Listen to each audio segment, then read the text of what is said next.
поентата ми е дека знам дека кога човек играл спорт, сега сакам да ви дадам моја идеја за зошто треба, например, моje мислење дека децата да спортуваат.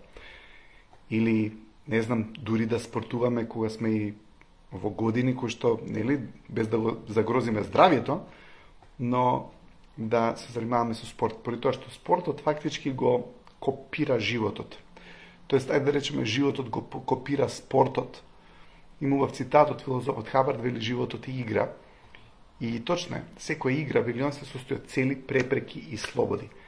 Цели, препреки и слободи. В фудбалот сакаме да даеме гол, имаме препреки 11 играчи, имаме слобода да трчаме, да подаваме, кога ќе победиме, чувствуваме некоја духовно исполнување, еден тип на слобода и така натаму. Така да, гледате, фудбалот, кошарката, сакаме да даеме кош, имаме препрека 5 играчи, имаме слобода, треба да продаваме и така натаму. Гледате, животот е исто. Сакате да стигнете до некоја цел, мора да искористите вашите ресурси, вашата слобода, знаење, самодоверби и така натаму, сето тоа за да дојдете да ги надминете се тие препреки. И сега, зошто од моje видување, јас кошарката не долго време во работнички, па игра во Америка кошарка, и имав повреди, па се откажав и така натаму, но она што го гледам е дека сите мои пријатели, кои што се, например, кошаркари или фудбалери, имам фудбалери пријатели, на сите им оди добро во животот, поради тоа што мислам дека спортот ги учи како да не се откажат, ги учи како да прифатат пораз, ги учи дека мора да се фокусирани за да може да ги надминат препреките, ги учи дека препреки мора да има. И знаете, не дека деца кои што не се занимаваат со спорт дека не се успешни, напротив, знам и луѓе кои што никогаш не се занимавале со спорт, него се успешни, него сакам да кажам како моја обзервација е дека знаете кога некој човек е спортист или се занимава со спорт, на некој начин осознава, развива вештини, развива истреност, развива дисциплина, мора да оди на тренинг и така натаму, и на некој начин е спремен или се спрема на тој начин за животот. Но слично би било ако некого запишете, например, не знам, на музичко или на театар или на кој да е работи каде што се бара одговорност. Поради тоа што она што во животот треба е одговорност. И кога нашата одговорност ќе се намали, тогаш животот оди потешко, сега одговорноста е поврзана со енергија. Гледате, одговорноста е поврзана со креирање на енергија. Наједноставен пример, мајка ми ме тераше да вежбам клавир, јас сакав кошарка повеќе да играм. Ја креирав енергија за кошарка. Никогаш не ми беше тешко да отидам на тренинг, но ми беше тешко да отидам на клавир, поради тоа што не беше под моја желба. Или да го цитирам филозофот Хабард, вика, мојта неизборот се уште е сениорна или е над одговорноста. Што значи мојта неизбор е над одговорноста? Ако некој човек одбере он тоа да го прави своеволно, он ќе биде многу поодговорен отколку на некој човек ако му наметнувате одговорност. Да, ја разбирам дека на некој кој што уопште нема иницијатива, мора да му ја наметнете одговорност, тоа е факт. Но многу е важно да човекот кој што нема иницијатива, со други зборови има помала одговорност, зашто човекот кој што има иницијатива, он сам ги отвара работите, он сам е одговорен за да направи нешто. Некој кој што е турниме да кинисам, тој човек морате да го мотивирате вие, морате да го буткате, уствари негова, он сам мора да се мотивира. Гледате, поентата во одговорноста е во мотивацијата и некојаш мотивацијата доаѓа кога викаш мора да го направиш тоа. Нема кој друг да го направи тоа сем ти. Например, многу интересно е, луѓе чекаат да им дое мотивација за пишување, им чекаат да им дое мотивација за да направат емисија, чекаат да им дојде мотивација да направат лайф. Но кога мора тоа нешто да доаѓа, тоа доаѓа. Нели, ако човекот нема термин, ако човекот нема рок, ако нема до кога нештото мора да го направи, на него нему ни доаѓа мотивација, поради тоа што има еден тип на млитава енергија со која што се одложуваат работите. Одложувањето на работите прави фактички млитава енергија. А кога човекот самиот сака да предизвика нешто, повторно се вратам на цитатот филозофот Хабард, вели, најголемата цел во овој универзум да се искрира ефект. Креирањето на ефект е одговорност. Да се исчисти куќата е ефект. Да се сготви ручек е ефект. На работа да направиш статистика феноменална и да постигнеш таргети, креираш ефект кај претпоставените, кај сопствениците и така натаму. Гледате, одговорноста е креација на енергија. Се човекот како повеќе и повеќе се повлекува од животот, он помалку и помалку сака да креира енергија. А неговата енергија која што тој ја ствара и која што тој ја креира, го прави неговиот живот да биде светол и да биде убав. Ама што прават луѓето кога ќе се разочараат? Што прават луѓето кога се демотивирани, не креираат енергија и затоа не се чувствуваат убаво? Гледате, ние кога ја креираме нашата енергија, ние сме во енергијата. И кога ја креираме заради нешто. Гледате, заради што креираш енергија? Заради некоја цел, заради некоја мотивација, за да искреираш некаков ефект.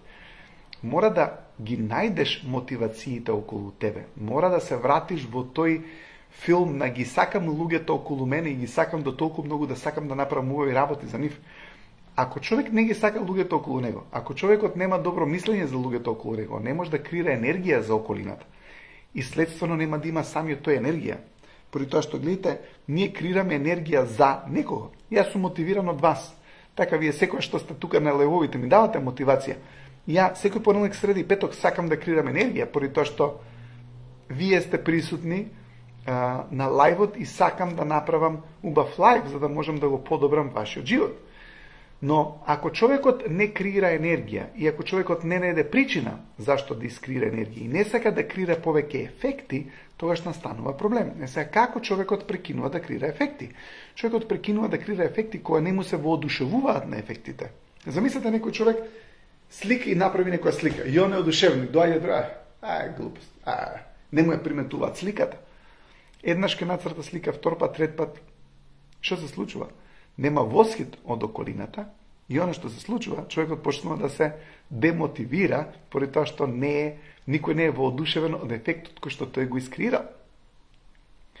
Но интересно е дека ако цело време чекате некој друг да се одушеви на ефектите кои што вие ги креирате, а некој може да ве контролира баш на тој начин. Поради тоа што луѓето за да ви ја намалат енергијата, ти ќе направиш нешто, нема да се воодушеви, нема да е пофалба, нема нешто да ти направи. И она што се случува стоп во твојот ум дека не сакаш повеќе да креираш ефект, со други зборови не сакаш да креираш енергија, со други зборови стануваш помалку одговорен, со други зборови се повлекуваш од животот и на тој начин си демотивиран.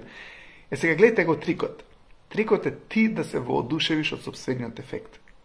Звучи малку, ајде не ќе да го искористам тој збор, ама гледате, звучи дури нарцисоидно, ама не е. Поради тоа што ако човекот се одушеви од неговиот ефект, тој воодушевувањето го има од клучниот извор, а тоа е самиот тој. Ако он чека да се воодушеви жена му од тоа што он го направил, колегата, не знам, друг колега и така натаму. И замислете, имате некои негативци кои што, а негативниот човек тој го прави. Ти каков е ефект да искреираш, што и да направиш убаво, дури убаво си се облекол и тој ефект, он нема ти даде комплимент за тоа што си се облекол убаво. Него ќе ти рече, слушај, бе, нешто ти испрља на кај ги најде овие тренерки или кај ги најде овие патики со овој дуксер не ти одат или оваа кошла не ти одговара со краватата. Он ќе ти најде начин за да не ти го даде комплимент. Затоа што ако имаш луѓе околу тебе кои што се негативни или кои што нема ти дадат пофалба или нема ти дадат комплимент или нема се воодушеват на твојот ефект, единственото нешто што треба ти да го направиш е ти да знаеш дека си искреирал убав ефект. И кога ти знаеш дека си искреирал убав ефект, околината не те спушта. Околината не те спушта. Поради тоа што ќе ви кажам пример. Во порано многу, кога почнав да држам предавање, имаше еден човек, и тој човек не беше најпозитивен човек. И ја ќе направев едно предавање и он ќе ми даде критика. Ќе направам уште едно предавање, ќе ми даде критика. Ќе направам уште едно предавање, ќе ми даде критика. И после ми вика, сакаш да ти дам нешто како точка на гледиште за твоето предавање? Викам, фала, не ми треба. Неговата енергија падна, мојата не падна. И она што се случи, почнав да сваќам дека не треба многу да ти е важно околината што ќе каже за твојата креација, многу е важно што ти ќе кажеш за сопствената креација. поради тоа што ти цело време ако чекаш од енергија на пофалбата од околината, ти ќе бидеш демотивиран поради тоа што или мора секојаш да бидеш со луѓе кои што се ултра високо со емоциите, кои што ќе ги препознават убавите ефекти, ќе ти дават валидизација, или второ ако не си со такви луѓе, единственото нешто што треба да направиш е да си дадеш пофалба на самиот себе или да се воодушевиш од твојот ефект ти или да знаеш дека си одработил добра работа, без да имаш потреба некој човек да ти даде валидизација. Секако е валидизацијата убава, нема кој не ќе валидизација, така, јас сакам валидизација, вие сакате валидизација, нема човек што не сака валидизација од околината, но ќе имаш околина кој што не валидизира. Она што е многу важно е ти да се валидизираш. Ти да си го валидизираш својот труд, ти да си го валидизираш своето предавање, ти да си го валидизираш својот цртеж. Затоа што ти може ќе направиш супер цртеж. Не знаеш каков ти е професорот по, не знам, по сликање. Може би тој професор по сликање на сите им наоѓа мани. Може би сте виделе професори, детево спремно ќе се спремиш топси, абе ќе ти најде една мана и ќе те сосече за тоа, нема да ти даде пофалба за сите убави работи, ама таа една грешка ќе ти ја лови и ќе ти ја најде. И сега, ако ти си во околина каде што имаш ловци цело време на грешки, на критики и така натаму без валидизација, ти мора да останеш високо на скалава на емоции позади и да си дадеш валидизација сам на себе. Поради тоа што мислам дека луѓето страдаат од тоа да си дадат валидизација сами на себе. И мислат дека е нарцисоидно ако си дадеш валидизација сам на себе. Не е уопште нарцисоидно, тоа е здраво. Здраво е.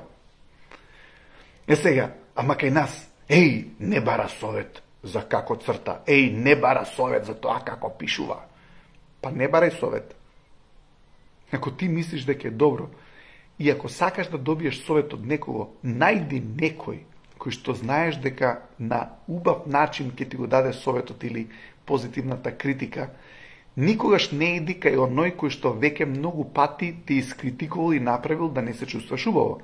Ако си уметник, а сите сме уметници и сите креираме ефекти, ако доаѓаш во контакт со човек кој што цело време ти наоѓа критика и никогаш не ти дава пофалба за твоето дело, си направил можеби роман, си направил некој, не знам, уметничко дело, си направил предавање, си направил што и да е. Гледај, ако бараш воопшто совет за нештото, барај го од некој кој што ќе ти даде многу повеќе пофалби од колку што ќе ти даде критики. Поради тоа што тоа ќе ти го зголеми еланот да твориш. Кога идеш да ти даваат забелешки луѓе кои што прво треба да им ја видиш емоцијата. Препознај ги кај се поскалава на емоција. Ако тој човек е многу ниско, тој не може да види убавина таму.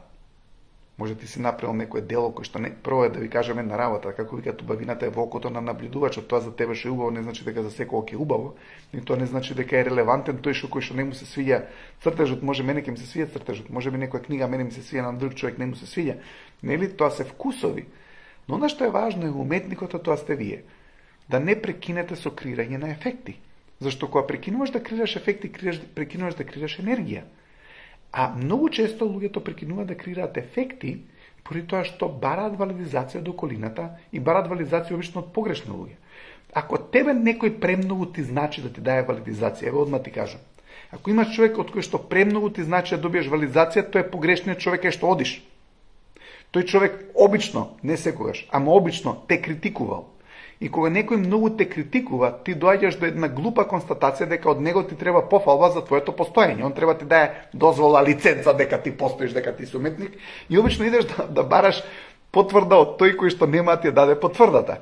Ако некој премногу ти значи да ти даде комплимент, не знам, рецензија за некое дело, рецензија на водници, у смисол осврт и така натаму, знаеш дека тој човек е негативен и ти цело време одиш кај тој човек, знај дека има некоја несоодветна релација помеѓу вас двајца. Не иди да бараш од таму совет. Не иди да бараш од таму фидбек за тоа.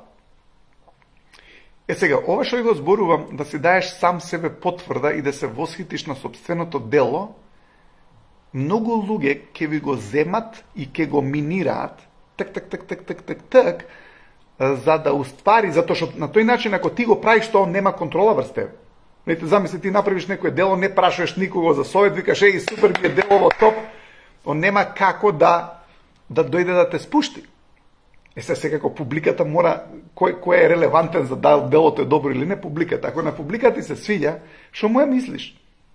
Така, сега, имаш многу ситуации каде што знам многу примери каде што, не знам, некој човек свирал инструмент, професорот бил ваков, онаков, тој изгубил целосен елан да го свири тој инструмент повеќе.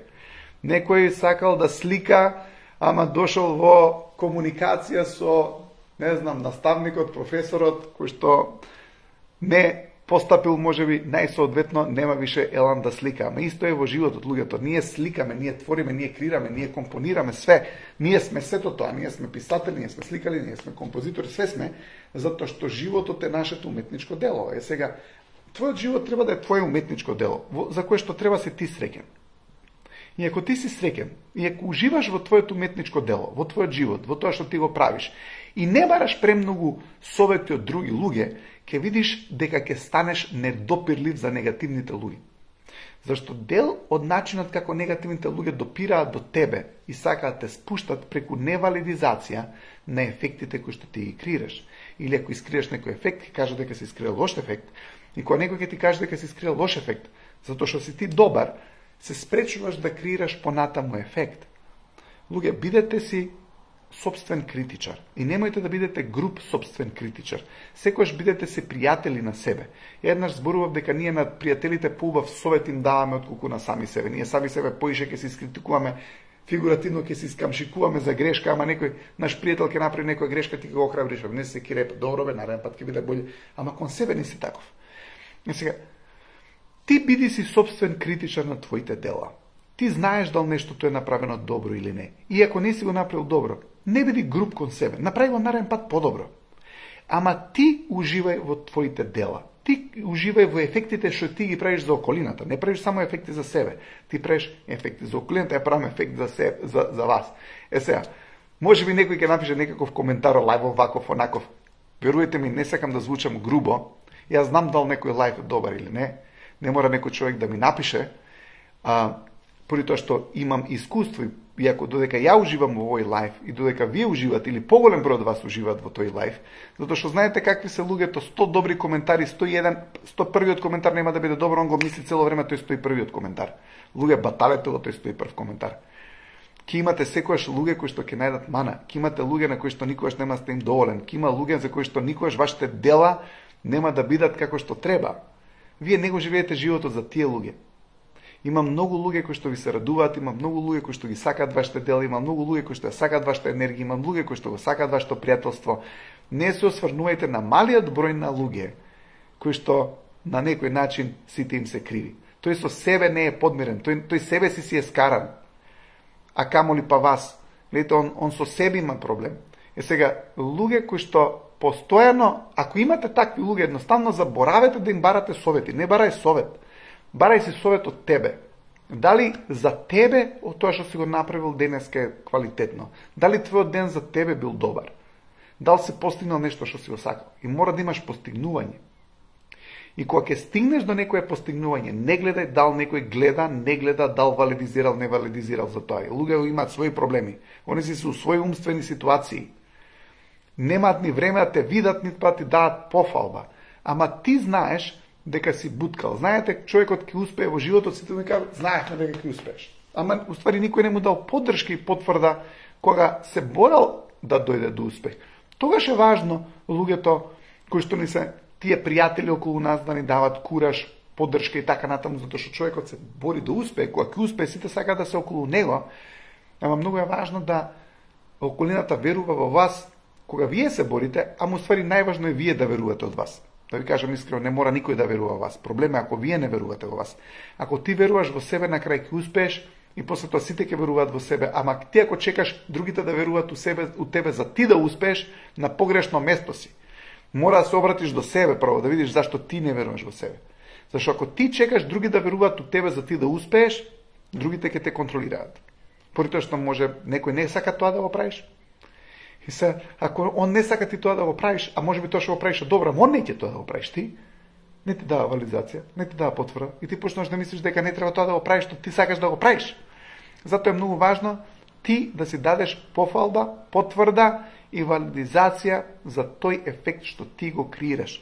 Затоа што кога ти ќе уживаш во твоите ефекти и кога ќе си станеш позитивен критичар преди се, секако дека треба и да се коригираш, ама позитивен критичар преди се, луѓе, прекрасен е животов на тој начин. Позитивен критичар, кој што ќе се дае 3 пофалби и ќе рече чекај да видам дал можам подобро. 3 пофалби, чекај да видам дал можам подобро. 3 пофалби, чекај да видам дал можам подобро. Зашто ако си строг критичар кон себе, и тогаш нема да уживаш. Така да мото, биди си свој критичар за собствените ефекти, нека ти е најважно мислењето од самиот тебе и не туку барај премногу мислење до околината, поради тоа што на тој начин секако почнеш да ја губиш собствената самодоверба. Она што е важно твоето мислење. И имај храброст да веруваш во собственото мислење, поради тоа што луѓе што немаат храброст да веруваат во собственото мислење секогаш вараат туѓо. Имај туба викенд, се гледаме понеделник. Чао.